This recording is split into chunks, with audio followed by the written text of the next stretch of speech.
Welcome back to the Chinese Medicine Podcast. Today we're going to talk about foods for seasons. What kind of foods would I eat in different seasons? This is a question by Rayleigh Gab on the channel. Thank you so much for asking this. I do have a series that I've created to teach people about Chinese medicine diet therapy. It's a 12-week program. I'm going to be doing that as an on-demand course this year. So if you'd like to sign up for that, then you can do that at the link below. By saying that I'm going to allow people to sign up, I'm going to actually make the course available in that way because I need to do that.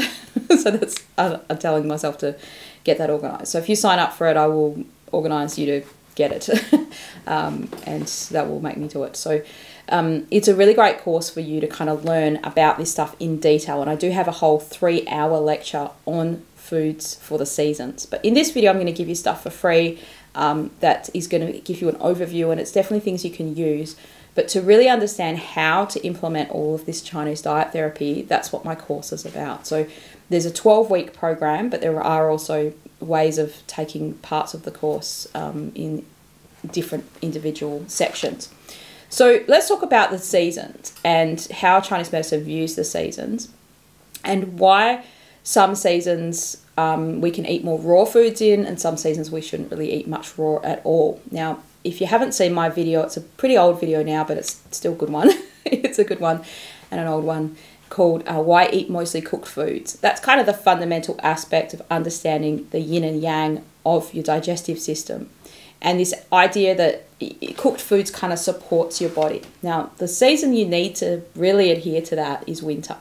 In summertime, your body has a bit more leeway, it's a bit more generously tolerating cooler foods and raw foods. So let's just talk about the seasons in the flow of the seasons first, and then I'll give you some general diet things you can do to help you with those seasons. So we start with springtime because spring is the season of doing new things and it's kind of the start of the season. So if you're in Australia, that'd be around sort of end of spring. The start of spring would be end of September. And if you're in the other side of the world, anywhere else than Australia probably, it'll be, I would say, March for you. March, or is our autumn, so it'll be end of March, right? So you're probably coming into that pretty soon now, springtime. Now, spring is the time where you're emerging from winter. So your body's been in a situation of hibernation, and it's starting, the yang of your body is starting to go outwardly. It hasn't gone outwardly, but it's starting to do that. So you can start to introduce more raw or more less cooked foods in your diet. A little disclaimer about this is if you're very yang deficient, if you have weak spleen qi, if you have very loose bowels, any of those things or all of those things, then you would want to mostly eat cooked foods all of the time anyway. So try to avoid the raw. But one of the best ways to eat according to the season is literally to eat what is in season. So if it doesn't grow in that season, it shouldn't be something that you eat. And this is why growing your own foods a little bit can kind of help you attune yourself to the seasons and see what's naturally there, what grows in abundance, what grows easily. And that's stuff that you can eat. When does fruit come on trees? Things like that. Like trees don't fruit all year round. So we go back to springtime, you're going to start to see flowers are going to grow, right? And so there's an emergence there. So you would still be eating mostly cooked foods, but you can start to have a little bit of raw stuff, especially as it starts to come into season. Now, once it gets to summertime, your yang is on the surface of your body. So you're more easy to sweat, and that's encouraged. That's a good thing. You don't want to sweat to death or anything. But certainly to follow seasonal eating is also to follow seasonal living. So I can't kind of mention the diet without mentioning exercise and sleep. So they're two big things that we should sort of try to follow. So particularly in springtime, this is where you should start to emerge yourself out of your cocoon of living in the wintertime and start to do more exercise. You start to enjoy the outdoors. So you're noticing, oh, flowers are blooming. Oh, little birds are being born and animals are being born and things like that. And so that emergence is part of it, and your starting to warm up your muscles more because you're exercising more, and so you will sweat a bit more. And then by the time you get into summer, your body should be fairly flexible. It should be, you know, out of that rigidity of winter, and like it's normal to sweat. It's normal to exercise. And in the Neijing, it says very clearly, like, don't hate the season. Like, it doesn't say it exactly like that, but it says, you know, don't go around hating on the season, like, which is a really important thing to do. Like, enjoy the season for what it is. And it also says if you don't do what was required of you, or how you didn't live accordingly in the previous season, you won't suit the following season. So this is common when people say, oh, I hate summer, it's so hot and sticky in the summertime, and I hate it, you know. And then I also have people that have told me, oh, I hate winter, like I hate it, like I loathe the idea that winter is coming. Winter is coming. Because I love summer so much. And it's okay to love a season, but it's not good mentally to hate a season, to hate on a season. I think naturally, depending on your body constitutional type, you will probably naturally like summer or winter more because it can be kinder to your body for different reasons. But we are designed to endure and go through all of the seasons, and hopefully flourish in those seasons. So in summertime, you should definitely have smaller meals, maybe eating a bit more frequently, but if you need to, but you don't need to eat heavier, dense foods. You shouldn't be eating until you feel like, oh, I'm so full and bloated and overeating and that sort of stuff.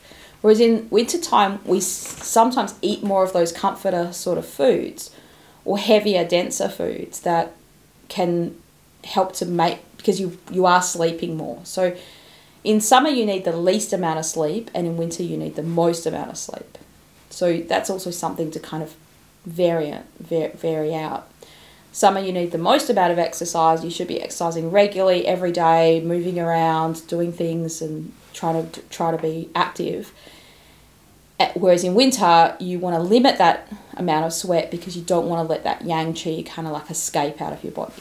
So going back to the foods, like your lighter meals, the foods like specifically to eat, I go through those in the course, but it's not really that complicated as in like, oh, you need to eat bok choy and chives and these particular things. It's commonsensical about what's in season. So depending on whether you're a vegetarian or you're a meat eater, you would kind of combine these different things together. And you can still adhere to the general principles. Even if you are doing a diet like a carnivore diet and you're only eating meat, then you would just eat less food in summertime. Your body needs less. It's generally going to need like lighter meals. Because you're sweating, people can also generate dryness more in summertime, or dryness can kind of happen as they get into winter.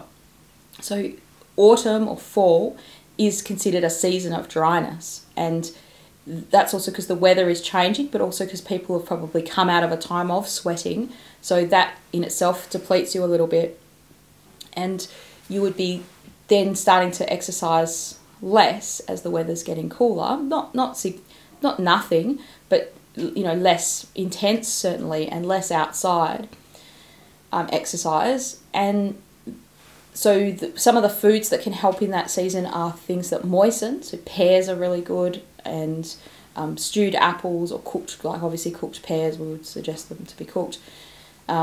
Moistening foods, honey, these kinds of things, like some of these sweet moistening flavours can be used. And then as you come into winter, that's definitely the time to eat more dense foods, heartier meals.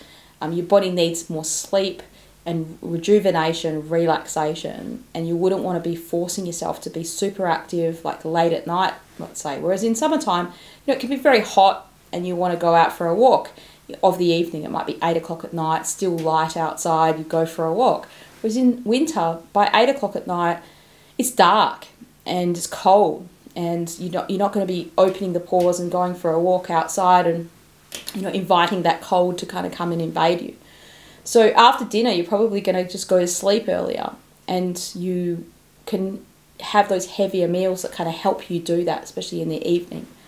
If you're not staying away from carbs or something, then you would have more things like heavier carbs like rice or even pasta or whatever that you have, grains as a food to kind of help relax you, like, and to calm you. Like those foods can be very useful in winter time for that purpose. Like that's part of those foods. Winter is definitely that time of storage, right? Whereas summer is the time of usage. It's kind of opposite things. So I hope this video has been useful and helpful. It's just a very brief kind of overview. I do have some videos if this is not enough to answer this person's question, on the seasons individually. So I have like seasonal attunement or healthy things for spring and autumn and summer and winter. I'm sure I've got all the seasons covered there in individual videos, and also you can look into the course that I'm doing, and I'll put the link below to sign up for that. So that will make me put them on demand. I've already recorded them all. I did them all live last year, and I just need to package it up into a way for people to access them on demand, because it's really good information and it's helpful and useful. And what I do in that course is I draw on lots of different textbooks, and I have PowerPoints and things like that. So it's a lot more structured, the learning. But this is just kind of stuff off the top of my head that I want to share with you quickly, and hopefully this video has been useful and helpful to you. If it has, make sure you subscribe to the channel, leave a comment below, and if you'd like to know more or you've got a question to ask about Chinese medicine, do so, and I'll do my best to answer it. Thank you.